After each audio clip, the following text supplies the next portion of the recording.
Assalamualaikum warahmatullahi wabarakatuh. Saya Akbar Sanjaya, nomor induk 181410209. Saya mahasiswa jurusan Ekonomi Syariah kelas XF semester 5. Di sini saya akan menjawab kuis mata kuliah pasar modal syariah. Langsung saja, soal yang pertama, sebutkan dan jelaskan mengenai regulator dan pengelola pasar modal. Badan pengawas pasar modal atau dalam disebut regulator yang berwenang menjadi Badan Pengawas Pasar Modal adalah OJK, Otoritas Jasa Keuangan. Sebelumnya yang berwenang menjadi pengawas pasar modal adalah BAPEM LK atau Badan Pengawas Pasar Modal dan Lembaga Keuangan.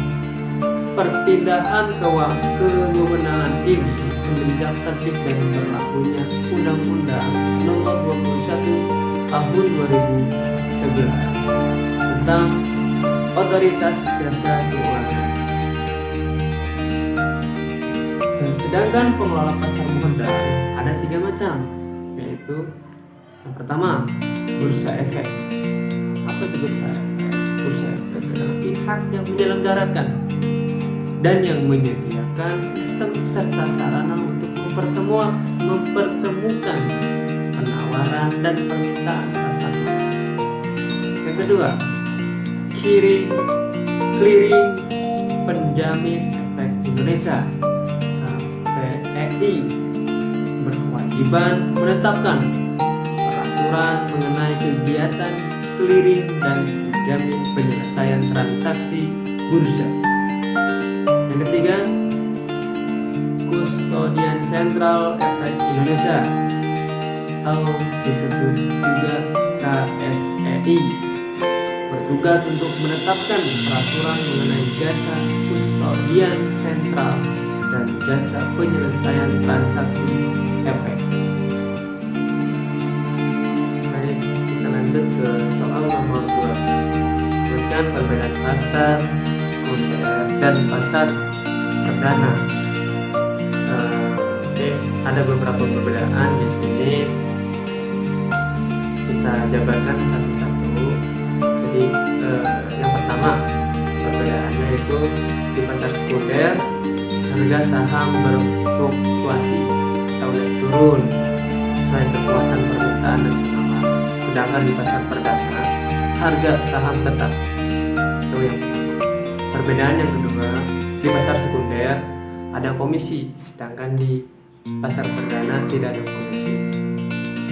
Terus yang ketiga perbedaannya itu di pasar sekunder ada pembelian dan penjualan saham, sedangkan di pasar perdana itu adalah dibuka untuk pembelian saham, belum ada penjualan. Di selanjutnya perbedaannya di pasar sekunder pembelian dan pemesanan dapat dilakukan melalui pialang atau broker, sedangkan di pasar perdana pemesanan dapat dilakukan melalui agen penjual. Oke, selanjutnya ini perbedaannya di pasar sekunder jangka waktu yang tidak terbatas, sedangkan di pasar perdana jangka waktu penjualannya itu terbatas. Baik, kita lanjut ke soal nomor 3. Jelaskan mengenai akad wakaf. Baik, kita lanjut ke soal nomor 1.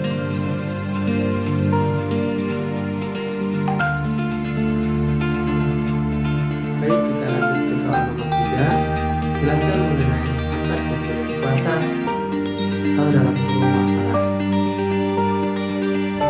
Kita definisikan dulu apa itu wakalah dan akad wakalah itu seperti apa dan contohnya dalam penerapan keseharian kita seperti apa supaya lebih menjelaskannya lebih terperinci. Jadi wakalah adalah perjanjian antara pihak pemberi kuasa atau disebut juga muwakil dan pihak penerima kuasa atau disebut juga wakil, dengan cara pihak pemberi kuasa memberikan kuasa kepada pihak penerima kuasa untuk melakukan tindakan perbuatan tertentu. Sedangkan dalam akad wakalah merupakan suatu perjanjian yang menyepakati adanya pelimpahan kekuasaan atau mandat dari pihak pertama kepada pihak kedua dalam hal-hal yang diwakilkan.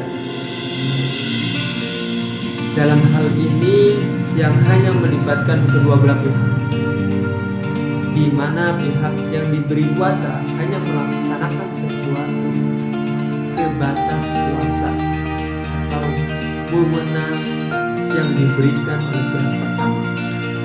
Jika kuasa atau mandat yang diberikan telah dilaksanakan oleh pihak kedua, maka segala risiko tanggung jawab atas pelaksanaan mandat tersebut sepenuhnya menjadi hak atau kewenangan dari pihak pertama. Baik, kita lanjut ke contoh penerapan akad wakalah. Contoh penerapan akad wakalah adalah pada kegiatan investasi syariah antara investor dan perusahaan penerbit cukup. Dalam hal ini perusahaan penerbit cukup yang sekaligus bertindak sebagai pengelola investasi syariah wajib menyatakan bahwa dirinya bertindak sebagai wakil atau penerima kuasa atau wali amanat dari investor untuk pengelola dana hasil penerbitan suku tersebut dalam berbagai kegiatan yang menghasilkan keuntungan.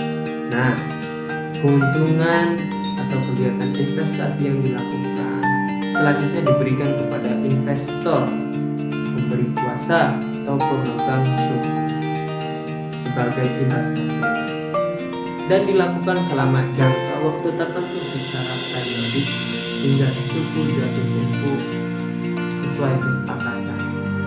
Baik, hanya itu saja yang dapat saya sampaikan. Kalau ada penjabaran yang kurang tepat, saya mohon maaf karena saya masih belajar. Langsung saja saya undur diri. Saya Akbar Sanjaya, terima kasih. Wassalamualaikum warahmatullahi wabarakatuh.